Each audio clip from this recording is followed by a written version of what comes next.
When dealing with Bernoulli's equation specifically when you have a section of pipe and we're interested in the energy at 2 points in that pipe. So if we have point A and point B.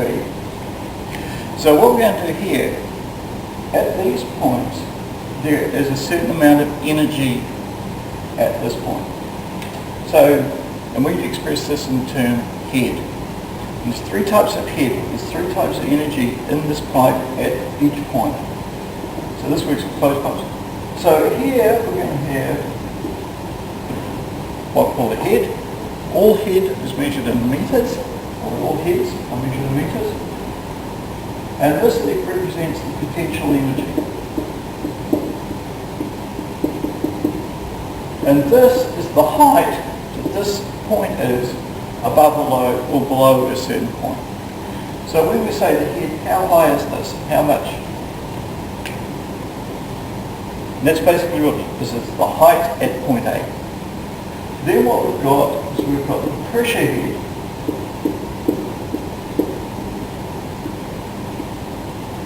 Now the pressure head is related to exactly what it says, how much pressure is in the system. Often with pipes and things we'll have a pressurized system, forcing or pushing liquid through.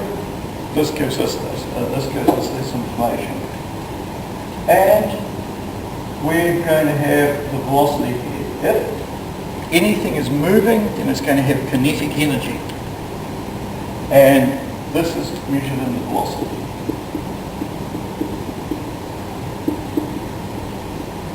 Okay, so each of these is represented, each of these is measured in meters.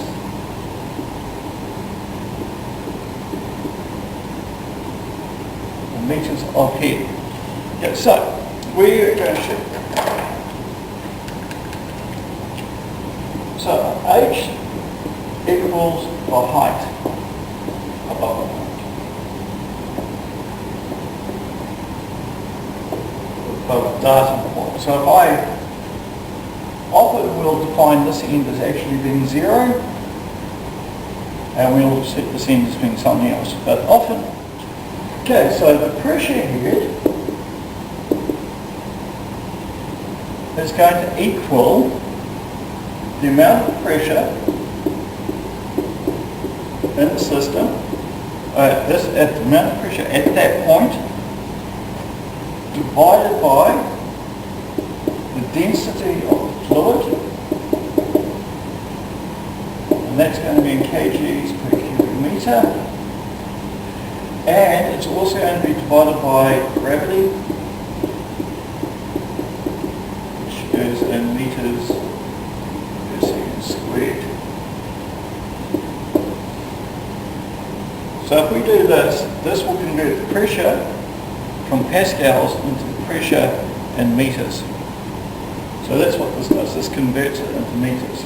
We've also got the velocity here, which is going to equal the velocity of the fluid travelling through the pipe squared velocity in meters per second, and that's divided by twice the local gravity field. Gravity.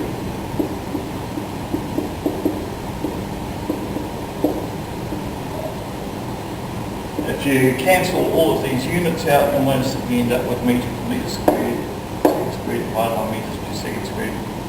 This will give a unit in meters. So these are the three types of heat in the system. You've got basically the potential energy, the energy that's stored in the pressure, and the kinetic energy of the system.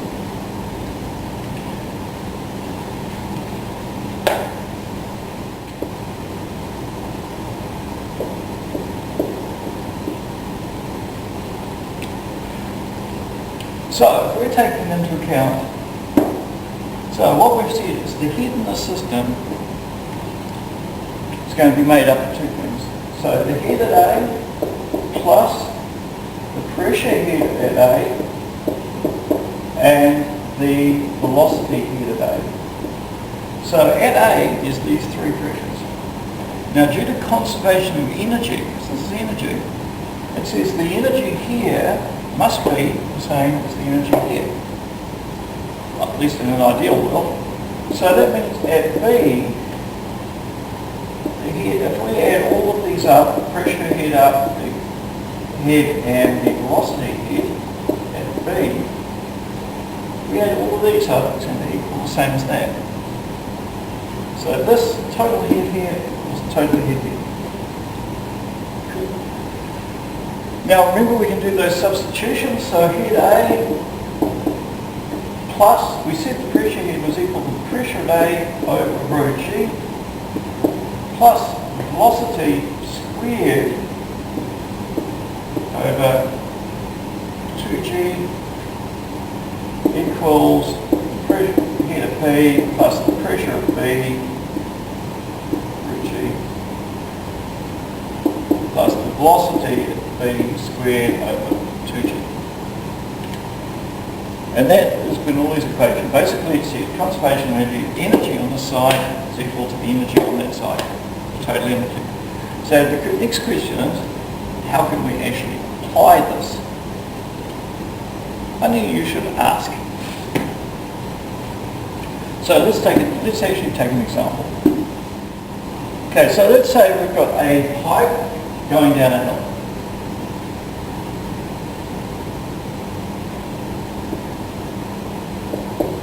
Or a pipe travelling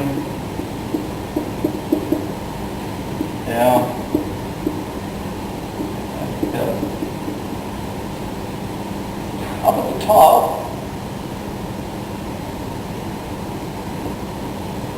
diameter equals, let's make it 300 mil pipe.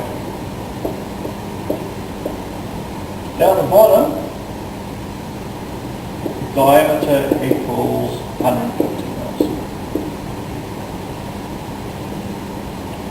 Okay, so we also need more information here. This is coming from a lake, and the height is going to be 3 meters. So there's two ways we can do it. So basically, what we're trying to do is we're trying to work out the flow through the pipe, the flow rate through the pipe. Because we're looking at 2 points, we're going to call this one point A, where the water comes in. This actually exits freely, so we're going to call that point B. Got to call them something? Could call them Fred or George, I suppose. So I'm going to call that A, that B. So we know that the head at A plus the pressure at A plus the velocity at A. Right, let's get this right. The pressure head at A and the velocity head at A is going to equal the head at B plus the pressure head at B plus the velocity head at B. Okay, so there are a few what we call cheats or shortcuts which will make this process a lot easier. We try and make things in the system equal to 0 or some other value. So what I'm going to do, I'm going to define this point here where it comes out 0 meters. I'm going to define it. So this is 0 meters, this is 3 meters. The reason I'm doing this is this way I can use positive numbers. I'm less likely to screw up if I use positive numbers. What else so what do I know?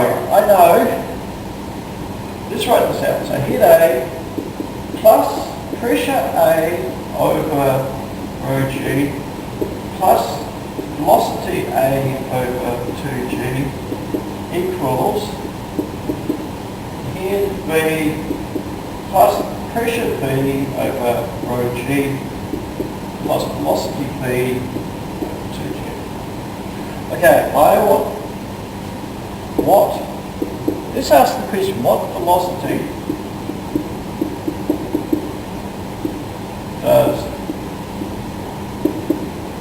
water do that? That's our question. One thing you doing whenever you're doing engineering, make sure you know what the question is before you start. So for a pipe travelling down a hill, what velocity does water leave the pipe at? So there's a few things we can do. First of all, we draw a picture. Second, we write down what we know. So head at A is just going to equal 3 metres. Because the reason why I've done this is because I've said this is 0, and that makes it a lot easier. So head equals 3. Head at B equals, as I said, we've set that at 0. We can choose whatever number we like. If I make that 0 and make that 3, it's easy. Okay, what else do we know? We know this is open to the atmosphere.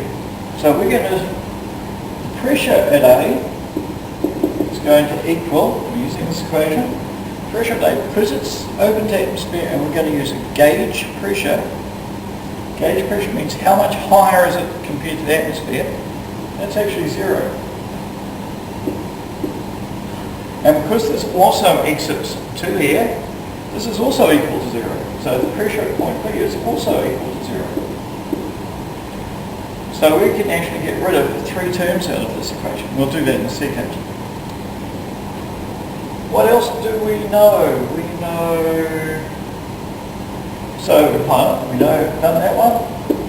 Done those two. What's the velocity at A? Okay, this is an approximation, and it works very, very well. Because we've said this is a lake, what we're looking at is how fast is that water travelling down the lake? How fast is the lake dropping?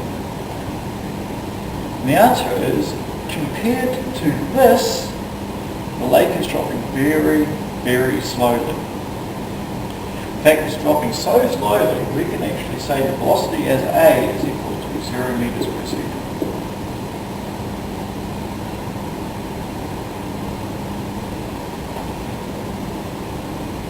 Sure.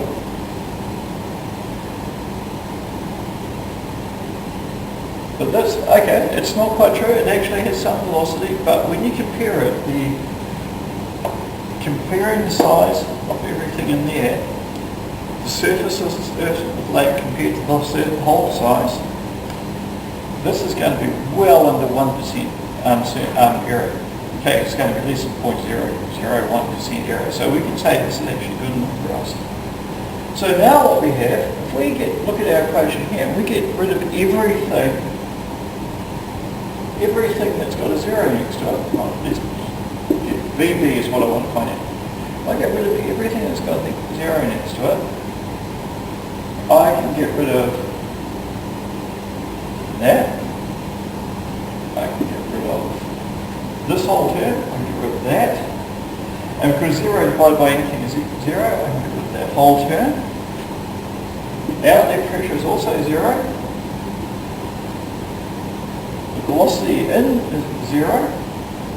So what I end up with is the head at A, caused by this height difference, is equal to the velocity, oops, sorry, forgot the squares. Velocity squared, 2G. And now that's quite simple. We can actually do that. We rearrange that.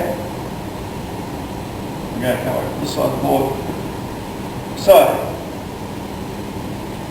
2G times HA equals B squared. What else? So take the root. So B is equal to the square root of 2 times G times the head A. Square root of 2 times 9.81 metres per second squared times the height of the head, 3 metres. At this point I will just go get a calculator. Using a calculator, we stick that in, 2 times 9.81 equals times 3 metres equals, take the root. So the outlet velocity is going to equal 7.672 metres per second. So if we have basically a pipe going into a lake. It's got the diameters in this case aren't that important. That's what we want to work out the flow rate. We're going to have an outlet velocity of 7.62 meters per second.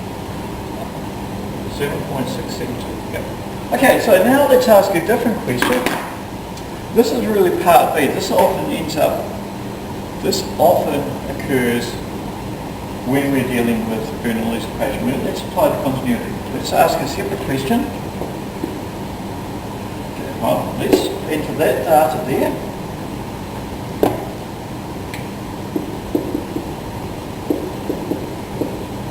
And then we can ask our new question.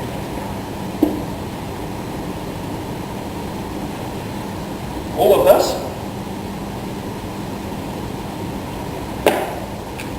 What is the flow rate?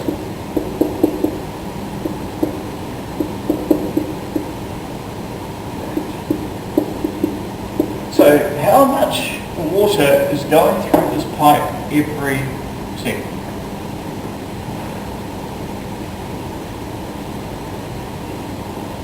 In this case, it's fairly easy. The flow rate Q is going to equal velocity times the area. So the velocity is going to equal 7.672 meters per second. The area is going to be equal to pi r squared or pi over 4d, pi over 4d squared. So these both get the same answer. This is probably easier for engineers because engineers use diameters. So this is going to equal to pi over 4d, convert that to meters, squared. In this case we can use calculator, we're going to stick all of this stuff in. So 7.672 times pi divided by 4 times 0.150 squared equals 0.1356 cubic meters per second. So basically 136 litres per second is coming out of that pipe.